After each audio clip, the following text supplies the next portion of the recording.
Hello everyone, welcome to my channel proficient hub. आज हम बात करेंगे क्लास 9 की इंग्लिश बुक मोमेंट्स में से चैप्टर नंबर 10, जिसका नाम है द बेगर। द बेगर जो स्टोरी है वो एक रशियन स्टोरी है और इसे लिखा गया है रशियन राइटर एंटन चेखव ने। द बेगर स्टोरी एक ऐसे इंसान पर बेस्ड है जो अपनी ड्रिंकिंग हैबिट्स की वजह से बेगिंग प्रोफेशन में आ जाता है और लोगों को इमोशनल और झूठी कहानियां सुनाकर लोगों से पैसे एंडता है। मगर इस बेगर की लाइफ में टर्निंग पॉइंट तब आता है जब कोई उसे इतना पॉजिटिवली मोटिवेट करता है कि जिससे उसने ना सिर्फ अपनी ड्रिंकिंग हैबिट्स को छोड़ा बल्कि अपने बेगिंग प्रोफेशन से भी तौबा कर ली और इस प्रोफेशन को छोड़कर उसने एक रिस्पेक्टेबल जॉब वो सोसाइटी में करने लगता है। ऐसा कौन था जिसने इस बेगर को इतना पॉजिटिवली मोटिवेट किया कि उसने इस प्रोफेशन को ही छोड़ दिया? तो इसी को जानने के लिए आइए अब हम बढ़ते हैं चैप्टर की तरफ। द बेगर स्टोरी के जो राइटर है उनका नाम है एंटन चेखव। एंटन चेखव एक रशियन राइटर है और उन्हें ज़्यादातर अपनी शॉर्ट स्टोरीज के लिए जाना जाता है। अगर हम इस स्टोरी के कैरेक्टर्स की बात करें तो इस स्टोरी में 3 मेन कैरेक्टर्स हैं। नंबर 1 पे आते हैं लश्कोफ। लश्कोफ जो है वो बेगर है, मगर उनकी जो बेगिंग का स्टाइल है वो लोगों आम बेगर से डिफरेंट है। वो लोगों को इमोशनल करके झूठी कहानियां सुना के सिंपैथी गेन करके लोगों से पैसे लेते हैं और बेगर के साथ साथ वो एल्कोहलिक भी हैं और हमेशा फटे पुराने कपड़ों में रहते हैं। नंबर 2 पे आते हैं सर्गेई। सर्गेई जो है वो बहुत फेमस एडवोकेट हैं और जिनकी मुलाकात इस बेगर से होती है। मगर ये जो एडवोकेट है सर्गेई, वो बहुत ही ज़्यादा स्ट्रिक्ट है और स्ट्रेट फॉरवर्ड है और उन्हें बिल्कुल भी पसंद नहीं कि लोग उनसे झूठ बोलें। लास्ट में आती है लेडी ओल्गा। ओल्गा जो है वो सर्गेई के घर में कुक एज ए काम करती हैं और वो बाहर से तो बहुत हार्ड लगती हैं मगर अंदर से वो बहुत ही ज़्यादा सॉफ्ट है और उन्होंने इस स्टोरी में इस बेगर की काफ़ी हेल्प की है। तो चलिए अब हम बढ़ते हैं इस चैप्टर की समरी की तरफ। चैप्टर की स्टार्टिंग में हम देखते हैं कि एक बेगर है जो सड़क पे भीख मांग रहा है और उसकी मुलाकात एक एडवोकेट सर्गेई से होती है और वो सर्गेई से भीख मांगते हुए कहता है कि उसने पिछले 3 दिन से कुछ भी नहीं खाया हुआ है। फिर वो आगे ये भी कहता है कि उसके पास इतने भी पैसे नहीं हैं कि वो इतनी सर्दी में अपनी रात को गुजारने के लिए एक कमरा भी ले सके। फिर ये बेगर कहता है कि वो जो कुछ भी कह रहा है बिल्कुल सच कह रहा है और वो जो इस बेगिंग प्रोफेशन में आया है वो अपनी मर्जी से नहीं आया है, उसे उसकी लाइफ में कुछ ऐसे सर्कमस्टांसेस आए जिसकी वजह से वो ये बेगिंग प्रोफेशन में आ गया। बेगर अपनी स्टोरी कंटिन्यू करते हुए कहता है कि उसने लगभग 8 साल तक एज ए टीचर काम किया मगर जब वो टीचर एज अ जॉब करता था वहाँ पे उसके कलीग्स ने उसके खिलाफ कॉन्स्पिरेसी की और इस कॉन्स्पिरेसी के चलते उसे अपनी जॉब से हाथ धोना पड़ा और पिछले 1 साल से उसे किसी ने भी जॉब नहीं दिया गया है। ये जो एडवोकेट सर्गेई हैं जब वो इस बेगर की तरफ देखते हैं तो वो देखते हैं कि उसकी हालत काफ़ी बुरी होती है। उसने बहुत ही मैले पुराने कपड़े, एक ओवरकोट पहना होता है, वो फटा हुआ उसने ओवरकोट पहना है और ये जो बेगर है उसकी शक्ल काफ़ी डल थी और उसकी आंखों को देख के लग रहा था कि जैसे वो 1 नंबर का शराबी है। और सर्गेई कहते हैं कि अरे मैंने तो तुम्हें कहीं पहले देखा है। फिर सर्गेई याद करने लगते हैं कि मैंने उस बेगर को कहाँ देखा है। मगर ये जो बेगर है ये आगे अपनी स्टोरी कंटिन्यू करते हुए कहता है कि उसे रशिया की एक स्टेट में एक जॉब का बहुत अच्छा ऑफर है मगर वो उस जॉब के ऑफर को एक्सेप्ट नहीं कर पा रहा क्योंकि उसे दूसरी स्टेट में ट्रैवल करना है और ट्रैवलिंग के लिए उसके पास पैसे नहीं हैं। बेगर कहता है कि उसे भीख मांगने में तो बहुत शर्म आ रही है मगर वो क्या करे, उसके हालात ही ऐसे हैं। उसके पास जॉब नहीं है पिछले 1 साल से और इस वजह से उसके पास पैसे भी नहीं हैं। मगर तभी सर्गेई की नज़र उस आदमी के जूतों के पे पड़ती है उसके दोनों जूतों का जो साइज था वो अलग था। एक उसने हाई शू पहना था और एक उसने लो शू पहना था। और इसी शू के कारण सर्गेई को याद आता है कि इसे तो मैंने अभी परसों ही देखा था पिछली गली में। फिर बेगर कहता है, फिर सर्गेई कहते हैं, अरे मैं तो तुम्हें पिछले परसों मिला था और तब तुमने बोला था कि तुम स्टूडेंट थे जिसे स्कूल से निकाल दिया था। तब तो तुमने बोला नहीं कि तुम स्कूल टीचर हो। फिर वो कहते, बेगर क्या तुम्हें याद आया कि तुमने क्या कहानी बनाई थी? बेगर शॉक्ड हो जाता है और वो कहता है, नहीं नहीं, ऐसी बिल्कुल बात नहीं है, मैं स्कूल टीचर ही था, मैंने कभी नहीं बोला कि मैं स्टूडेंट था। अगर आप चाहें सर तो मैं आपको डॉक्यूमेंट्स दिखा सकता हूं। मगर ये बात सुनकर सर्गेई जो एडवोकेट थे उन्हें बहुत गुस्सा आता है। वो कहते हैं कि तुम्हें इस तरह से बिल्कुल झूठ नहीं बोलना चाहिए। तुम लोगों को झूठी कहानी सुना सुना के इमोशनल करते हो। कभी तुम कहते हो टीचर हो, कभी तुम कहते तुम स्टूडेंट थे।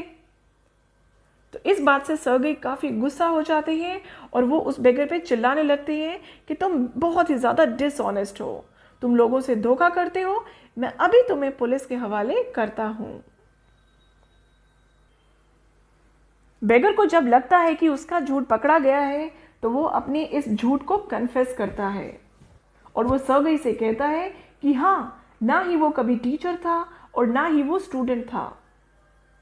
रियलिटी में वो एज अ सिंगल काम करता था एक रशियन ग्रुप में, मगर अपनी ड्रिंकिंग हैबिट्स के चलते उसे अपनी इस जॉब से हाथ धोना पड़ा। ये बेगर कहता है कि उसने झूठ इसलिए बोला क्योंकि अगर वो झूठ नहीं बोलेगा तो उसे कोई भी भीख नहीं देगा, और अगर वो सच बोलेगा कि हाँ, मेरी ड्रिंकिंग हैबिट्स की वजह से मेरी जॉब चली गई, तो क्या कोई मुझे भीख देगा? नहीं देगा ना। इसी वजह से उसे झूठ बोलना पड़ता है और उसी झूठ की वजह से उसका गुजारा होता है। सर्गेई बेगर पे चिल्लाकर कहते हैं, अरे तुम झूठ के अलावा कुछ और भी तो कर सकते हो, क्या तुम काम नहीं कर सकते? बेगर कहता है, हाँ मुझे पता है कि मुझे काम करना चाहिए, मगर मेरे लिए तो कोई काम ही नहीं है, मुझे कौन जॉब देगा? सर्गेई कहते हैं, क्या तुम मेरे लिए मेरी वुड्स को चॉप करोगे?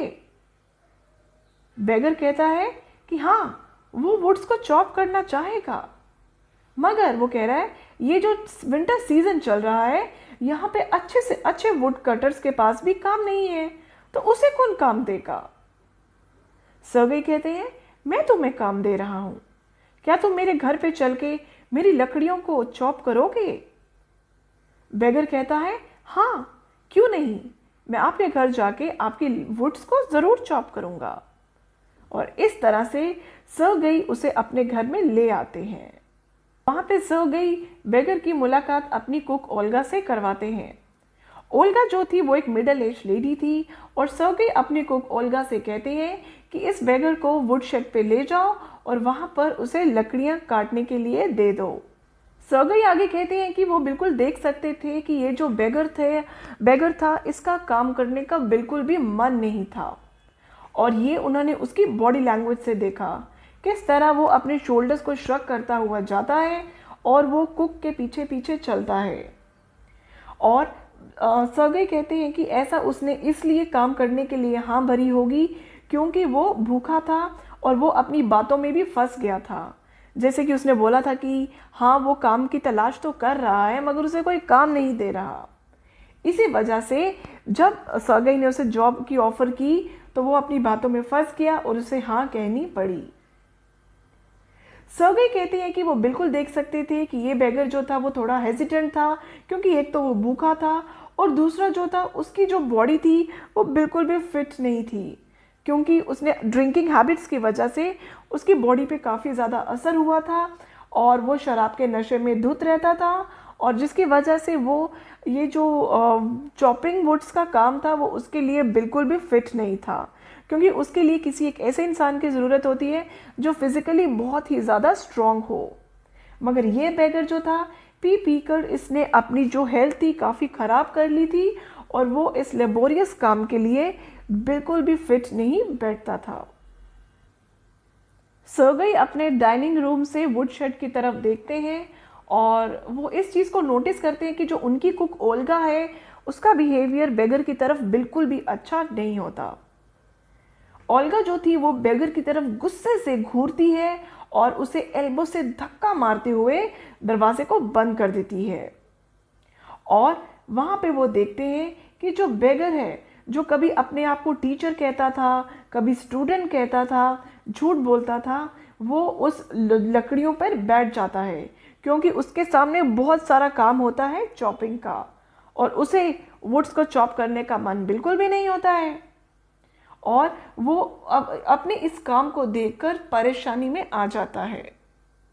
तभी जो ओल्गा होती है वो गुस्से से उस बेगर की तरफ जो है हथौड़ी फेंकती है और उसे डांटने लगती है, और बेगर लकड़ियों को चॉप करने की कश्मकश में लग जाता है। वो कभी उस लकड़ी को अपने पाँव की तरफ खींचता है और अपने पैरों के बीच में फंसाता है, और उसे जितनी, जैसे कि उसकी बॉडी जितनी परमिशन दे रही थी, हल्के से उसको लकड़ी को हिट करने लगा हथौड़ी के साथ। और वो इतना कमज़ोर था कि जब जैसे ही वो लकड़ी को हिट करता था तो वो लकड़ी जो थी वो स्लिप हो जाती थी। वो दोबारा से लकड़ी को खींचता था, अपने हाथों को गर्म करता था और दोबारा से हथौड़ी से वुड पे टैपिंग करने शुरू हो जाता था। और वो इस बात के लिए भी केयरफुल था कहीं वो हथौड़ी जो है उसके पैरों में ना हो लग जाए, कहीं उसका हाथ ना कट जाए। और लकड़ी जो थी वो बार बार उसके हाथों से फिसल रही थी। सर्गेई जो थे वो इस सीन को देखकर उन्हें बिल्कुल भी गुस्सा नहीं आया, क्योंकि सर्गेई को कहीं ना कहीं बहुत बुरा लगा कि उन्होंने ऐसे कमज़ोर इंसान को इतना डिफ़िकल्ट टास्क दे दिया गया है, और वो भी इतने ठंडे मौसम में, ये जानते हुए भी कि वो आदमी जो है वो फिज़िकली बिल्कुल फिट नहीं है, वो उसको ड्रिंकिंग प्रॉब्लम है, उसे ये काम नहीं देना चाहिए था।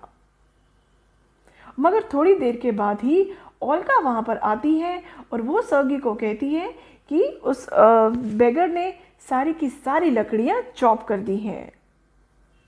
ये बात सुन के सर्गी बहुत खुश होते हैं और वो कहते हैं, वाह रियली, क्या उसने सारी लकड़ियाँ चॉप कर दी? फिर वो ओल्गा से कहते हैं कि उसे हाफ रूबल, रूबल जो होता है वो रशियन करेंसी होती है, उसे इतने ये पैसे दे के आओ और उसे बोलो कि अगर वो चाहे तो वो महीने की हर पहली तारीख को आ सकता है और यहाँ पे लकड़ियाँ काट सकता है और हम उसे पैसे दे देंगे, और हो सकता है हम उसे कोई और काम भी दे दें। उसके बाद वो बेगर महीने की हर पहली तारीख को सर्गेई के घर में आता था और हर बार की तरह वो हाफ रूबल अपनी सैलरी ले जाता था। मगर फिर भी उसकी जो ड्रिंकिंग प्रॉब्लम थी वो वैसी की वैसी थी। शराब के नशे में वो काम करता था, वो अपने पैरों पर भी खड़े नहीं हो पाता था, और इसी तरह से ये सिलसिला चलता रहा। फिर सर्गेई उसे और डिफरेंट जॉब्स भी देने लगे, जैसे शॉवलिंग ऑफ स्नो, यानी कि स्नो को पीछे करना, और फिर वुड शेड में लकड़ियों को अच्छे तरीके से रखना, मैट्स को साफ करना, डस्ट को रिमूव करना, और इसी तरह से उसे 20 या 40 कोपेक्स मिल जाते थे। और एक बार सर्गेई ने उसे अपना ट्राउज़र भी दे दिया। सर्गेई कहते हैं कि जब उन्होंने दूसरे घर में शिफ्ट किया तो उन्होंने सामान शिफ्ट करने के लिए इस बेगर को हेल्प के लिए बुलाया कि ताकि वो फर्नीचर को यहाँ से वहाँ ले जाए। और उन्होंने इस बार नोटिस किया कि ये जो बेगर था इस बार वो अल्कोहल के अफेक्ट में नहीं था, यानी कि उसने इस बार शराब पहली बार नहीं पी रखी थी, और वो बहुत उदास था और बहुत चुप चुप था। और उन्होंने ये भी नोटिस किया कि वो शिफ्टिंग प्रोसेस में उसका जो रोल था वो बिल्कुल भी नहीं था, और वो देख सकते थे कि इस शिफ्टिंग प्रोसीजर में इस बेगर का मन बिल्कुल भी नहीं था। वो चुपचाप जो वैन थी जिसमें सामान था वो उनके पीछे पीछे जा रहा था, और उसका हेड बिल्कुल नीचे की तरफ झुका हुआ था, और वो बिल्कुल भी ये दिखावा नहीं कर रहा था कि वो बहुत काम कर रहा है। सर्गेई कहते हैं कि वो देख सकते थे कि वो स्नोई वेदर में कांप रहा था, और वो काफ़ी एम्बेरस था क्योंकि जो बाकी वर्कर्स थे वो उसका मजाक उड़ा रहे थे कि अरे ये तो कोई काम ही नहीं कर रहा है, ये कितना कमज़ोर है, इसने कितने फटे पुराने कपड़े पहन रखे हैं। इन बातों से वो बेगर काफ़ी शर्मिंदा हो रहा था। और जब काम ख़त्म हुआ तो सर्गी ने इस बेगर को अपने पास बुलाया। सर्गी कहते हैं कि वो इस बेगर में जो चेंज आया है, यानी कि जो उसने अपनी ड्रिंकिंग हैबिट्स को छोड़ा है, वो इसे देख के बहुत ज़्यादा खुश हैं।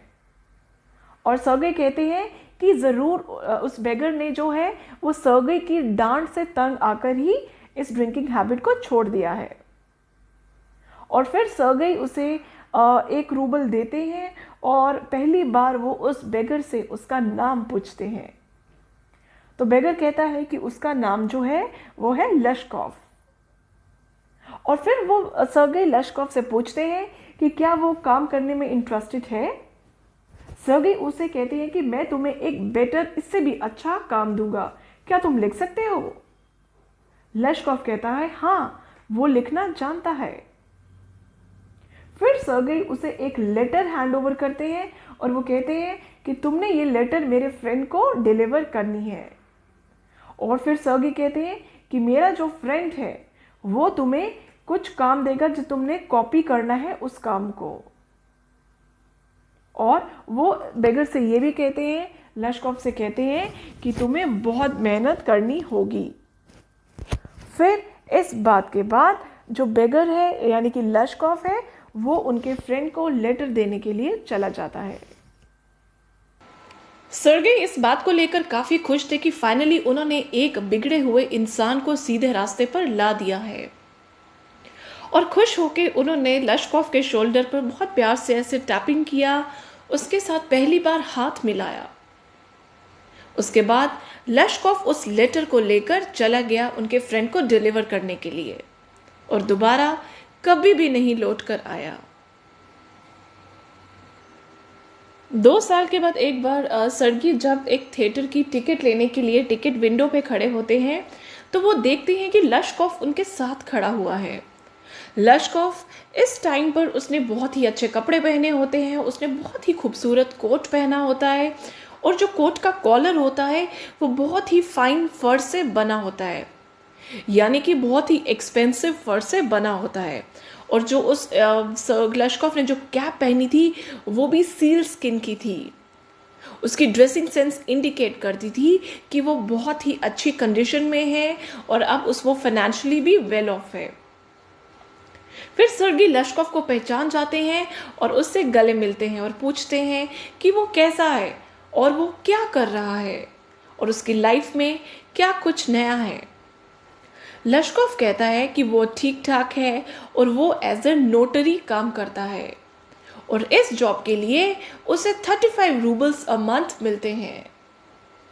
सर्गी इस बात को सुन के बहुत ज़्यादा खुश होते हैं और वो कहते हैं, हे भगवान, शुक्र है कि तुमने इस बेगर को चेंज कर दिया, नहीं तो आज भी ये सड़कों पर भीख मांग रहा होता। वो कहते हैं कि वो लश्कॉफ को अपना गॉड सन मानते हैं, क्योंकि अगर वो लश्कॉफ को डांटते नहीं, उसे कोसते नहीं, तो शायद वो आज एक रिफॉर्म पर्सन नहीं होता, शायद आज उसमें ये ट्रांसफॉर्मेशन नहीं होती और शायद आज वो जो इंसान है जो उनके सामने खड़ा है वो आज भी किसी के तरस पे, किसी के मोहताज पे उसी सड़क पे खड़ा होता, लोगों से भीख मांग रहा होता। वो कहते हैं कि उन्हें खुशी है कि लश्कॉफ ने उन सर्गी की बातों को बिल्कुल भी नहीं भूला और वो मेहनत करता जा रहा है। लश्कॉफ भी सर्गी की बात को सुन के उन्हें थैंक्स करता है और कहता है कि अगर सर्गी उन्हें उस दिन नहीं मिला होता तो शायद वो बिल्कुल सही है कि आज भी वो सड़कों पर झूठ बोल रहा होता और बेगिंग कर रहा होता और वो शायद उसी गंदगी में रह रहा होता। वो सर्गी को उनकी काइंडनेस के लिए वो कहता है कि मैं बहुत शुक्रगुजार हूँ, आपने मेरी मदद की, मगर मैं आपकी कुक का भी बहुत बड़ा ग्रेटफुल हूँ। वो कहता है अगर आपकी कुक मेरी लाइफ में नहीं आती तो शायद आज भी मैं बेगर ही रहता।